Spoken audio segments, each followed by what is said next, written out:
Oke, semuanya selamat datang di Binus Incubator Channel. Pada topik hari ini kita akan diskusi tentang apa sih itu track entrepreneurship. Oke, pada topik pembahasan kita saya akan diskusi atau membahas tentang 3 poin. Yang pertama adalah what is entrepreneurship track. Kedua kira-kira term and condition ya saat kalian masuk ke track entrepreneurship. Kemudian grading kriteria dan yang terakhir adalah do and don'ts. Baik, kita akan bongkar atau kita breakdown ke satu-satu teman-teman ya. What is entrepreneurship track? Pada dasarnya entrepreneurship track itu adalah kelanjutan dari seri mata kuliah entrepreneurship. Kalau kalian sebelumnya di semester 2 bertemu dengan ideation, kemudian di semester berikutnya bertemu dengan prototyping, lalu ada market validation yang terakhir ya. Nah, selanjutannya itu sebenarnya kalian kalau memang mau memilih ya, jalur entrepreneurship sebagai jalur kalian ya, kalian dapat memilih track entrepreneurship. Nah, di sini bisa dibilang di track entrepreneurship itu kalian akan mendapatkan pengalaman yang langsung atau real ya sebagai entrepreneurship. Kenapa? Karena kalian akan bertemu langsung dengan customer kalian atau bisa dibilang potensial customer. Kalian dalam pembangunan produk atau usaha kalian bisa dibilang kalian akan mengujinya langsung kepada calon customer kalian. Jadi kalau pada mata kuliah entrepreneurship yang lain ya ideation atau prototyping atau market validation bisa dibilang itu kan merupakan simulasi cara membangun usaha seperti apa. Namun di track entrepreneurship ini kalian benar-benar terjun langsung gitu loh, ketemu dengan potensial customer atau customer kalian. Kemudian kalau ada yang bertanya misalkan, coach main activity kita tuh ngapain aja sih di track entrepreneurship?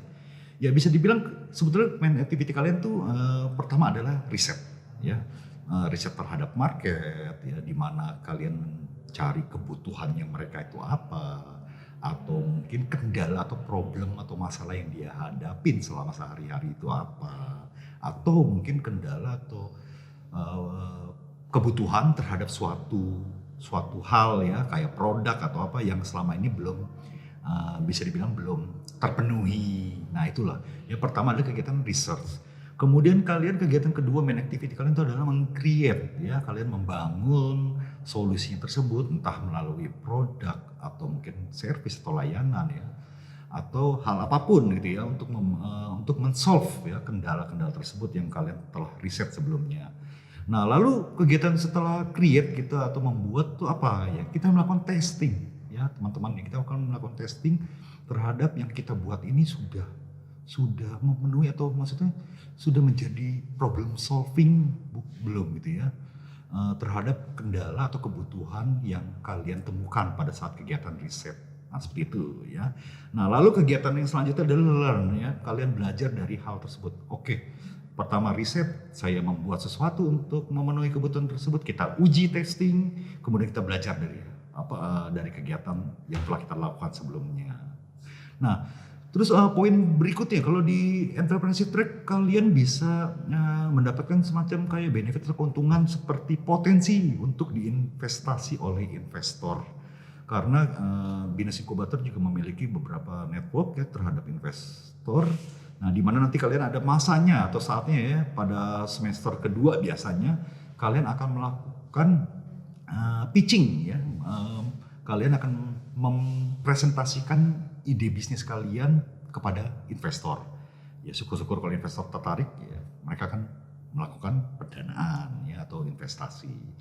Terus ke hal terakhir ya di track entry yang menjadi benefit itu adalah produk atau prototipe kalian dapat dijadikan bahan skripsi.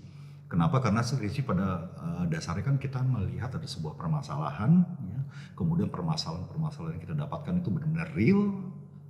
Lalu dari permasalahan tersebut kalian membuat solusinya ya berupa produk ataupun mungkin aplikasi ataupun layanan gitu. Kemudian kalian melakukan pengujian, kemudian dapat ya misalkan hasilnya pengujiannya apa, kemudian kamu bisa mengukur apakah solusi yang diberikan itu sudah benar-benar memenuhi enggak kebutuhan mereka atau menjadi solusi dari problem mereka. Nah itu kan skripsi seperti itu ya teman-teman. Baik, kita akan menuju ke poin yang berikutnya yaitu term and condition. Nah, jadi term condition ini kalian kegiatan kalian itu adalah pertama membangun usaha yang paling utama ya, membangun usaha atau startup. Term condition itu jadi kalian diminta untuk fokus melakukan hal-hal kegiatan yang berkaitan dalam pembangunan usaha atau startup. Itu term condition dari kita ya. Poin kedua itu kalian akan bekerja di working space. Ya kalau untuk student di kampus Kemanggisan sudah ada working space seperti Bihab, kemudian di Alam Sutra juga ada ya, Bekasi pun juga ada working space-nya, Bandung dan Malang pun juga saya yakin akan ada ya. Jadi kalian diminta untuk bekerja di working space. Kemudian term condition yang ketiga adalah jam kerja. Rekan-rekannya jam kerja kita itu Senin sampai Jumat ya, di mana kalian itu bekerja selama 8 jam per hari ya, atau bisa dibilang 40 jam per minggu. Jadi itu kenapa coach 40 jam per minggu ya, kita mengikuti undang-undang ketenagakerjaan di mana 40 jam per minggu itu adalah ya itulah ketentuannya ya dalam bekerja. Kalian memang mungkin berasa seperti coach saya seperti karyawan atau apa ya, biar bagaimanapun kalian adalah calon pengusaha ya, kalian akan memiliki karyawan atau pekerja. Tentunya kalian mengalami dulu oh begini loh ketentuan dalam menjadi pengusaha atau mau menjalankan usahanya ya. Terus term condition berikutnya adalah kalian tidak akan libur selama semester pendek. Jadi track and track ini bisa dibilang hampir sama seperti track lainnya ya, internship ataupun komdev ataupun riset ya, ataupun yang lainnya ya. Jadi kalian akan full selama 6 bulan ya bekerja atau membangun usaha kalian. Jadi tidak ada hari libur. Kalaupun ada libur juga mengikuti peraturan atau kebijakan dari pemerintah. Jadi liburnya itu sudah berbeda ya, tidak seperti pada saat kalian kuliah di mata kuliah yang reguler. Jelas berbeda. Oke, topik berikutnya adalah tentang grading kriteria ya, atau kriteria penilaian. Di sini kriteria penilaian utama kita ada 3 ya. Pertama adalah mindset ya, kedua adalah aktivitas kalian, dan ketiga adalah SRL atau Startup Readiness Level. Saya akan breakdown satu demi satu ya teman-teman ya. Mindset sendiri yang kami ingin bentuk ya terhadap kalian semua di track entrepreneurship ini adalah kalian membangun usaha berdasarkan problem atau kendala atau kebutuhan dari masyarakat ya. Jadi kami berharap setelah kalian sudah masuk ke track entrepreneurship tidak ada lagi yang katakanlah setelah kalian lulus gitu ya, kalian membangun usaha berdasarkan modal. Lalu punya modal berapa? Kamu ada berapa ya, kita joinan yuk, kita buat ya Taiti atau buat ya produk lain seperti ya pada umumnya apa gitu ya.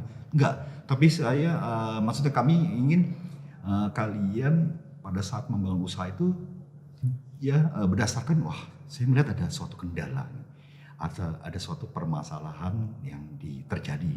Contoh misalkan ya, kita berbicara soal makanan kan, ada saatnya para customer atau pelanggan seperti kita itu ya selalu menambahkan sambal yang banyak gitu, sambal banyak ya, biar rasanya pedasnya itu pedas banget gitu kan ya. Nah, namun yang terjadi adalah ya dengan nambahin sambal banyak itu belum tentu menjadi level pedasnya menjadi lebih tinggi, teman-teman. Nah, itu sebetulnya adalah kendala, itu adalah sebuah masalah gitu. Nah, mungkin teman-teman juga pun menyadari kan, di sekitar kita saat ini gitu ya, sudah ada beberapa tawaran ya makanan-makanan yang memiliki tingkat kepedasan yang seperti level 1 atau level 3 atau yang terpedas level 5 ya seperti itu kan. Nah, itu yang saya maksud dengan kalian membuat usaha itu berdasarkan kendala atau masalah atau kebutuhan ya. Nah, dan produk atau servis kalian menjadi solusi terhadap kendala atau permasalahan atau kebutuhan tersebut ya teman-teman. Baik, yang kedua yang saya akan breakdown adalah activity. Kita akan melihat dari aktivitas yang kalian lakukan. Misalkan aktivitas riset terhadap market. Kalian tentunya dalam riset tersebut kan kita melihat kan aktivitas kalian itu apakah Apa yang kalian lakukan terhadap kegiatan riset tersebut? Kalau misalkan diminta untuk melakukan interview terhadap katakanlah 5 orang, tapi kalian hanya melakukan interview hanya 1 atau 2 orang, ya tentunya akan mempengaruhi nilai kalian ya. Terus yang kedua, misalkan seperti pembuatan atau pembangunan produk kalian ya, tentunya kita minta pada saat kalian membangun produk itu benar-benar produk yang real, yang original ya, yang dari kalian sendiri gitu. Ya, tetap pembangunan produk atau service tersebut didasari oleh kebutuhan dari masyarakat yang ada ya.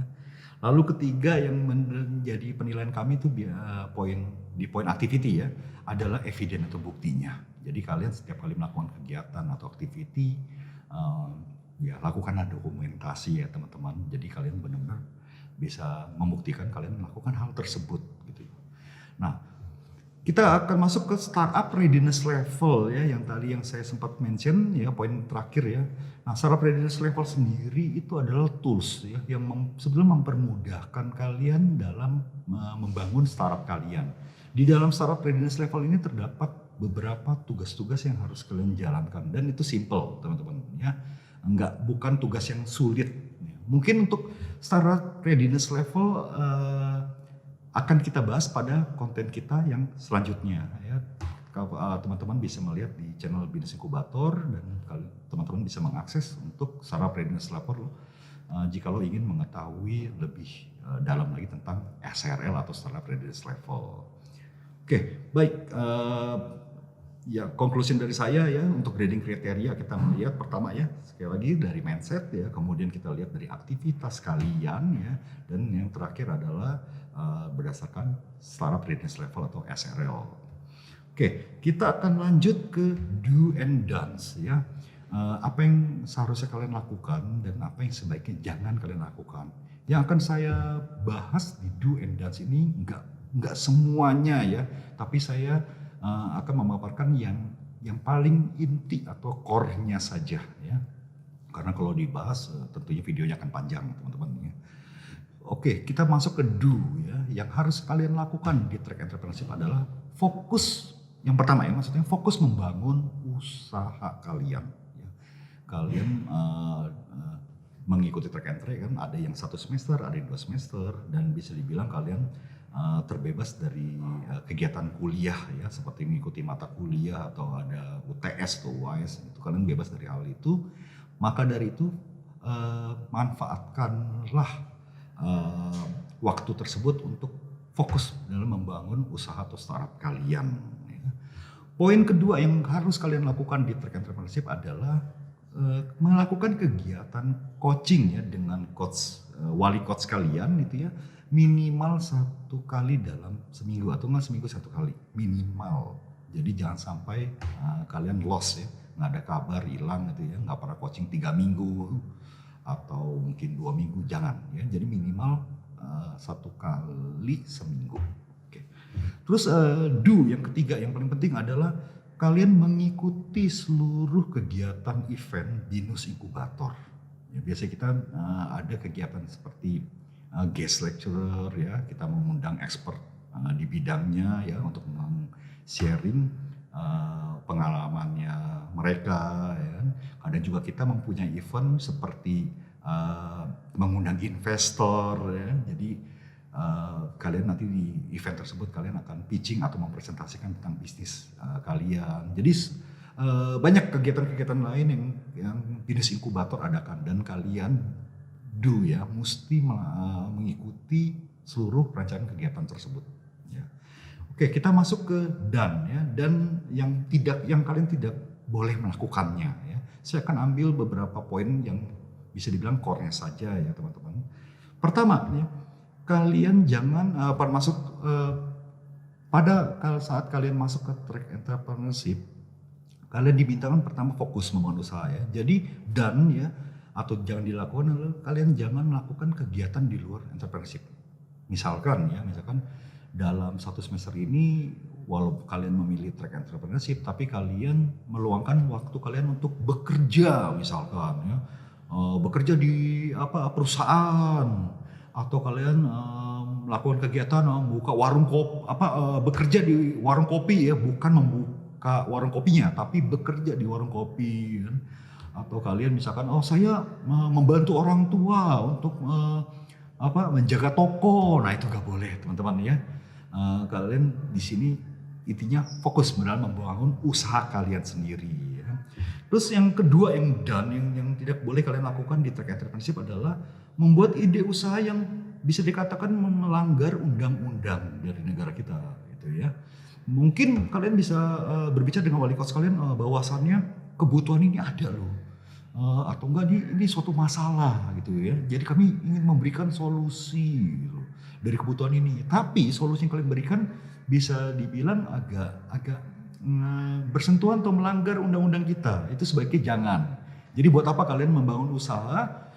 Kemudian setelah kurun waktu 3 bulan mungkin atau kurang dari 3 bulan kalian sudah berurusan dengan hukum ya, ditangkap polisi atau ditangkap aparat ya. Jadi jangan dilakukan.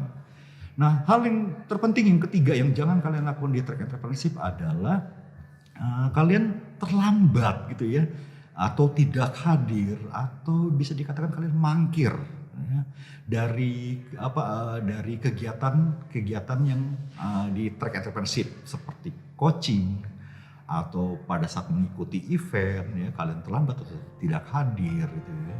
Nah itu jangan dilakukan karena apabila kalian mangkir katakanlah ya selama 3 hari berturut-turut atau 4 hari berturut-turut atau bahkan seminggu, kalian bisa dikatakan kalian fail. Oke. Baik, sekian dari saya untuk pembahasan konten kita pada hari ini. Nanti kita akan bertemu lagi pada konten-konten kita berikutnya. Siap. Hasil riset yang kalian lakukan terhadap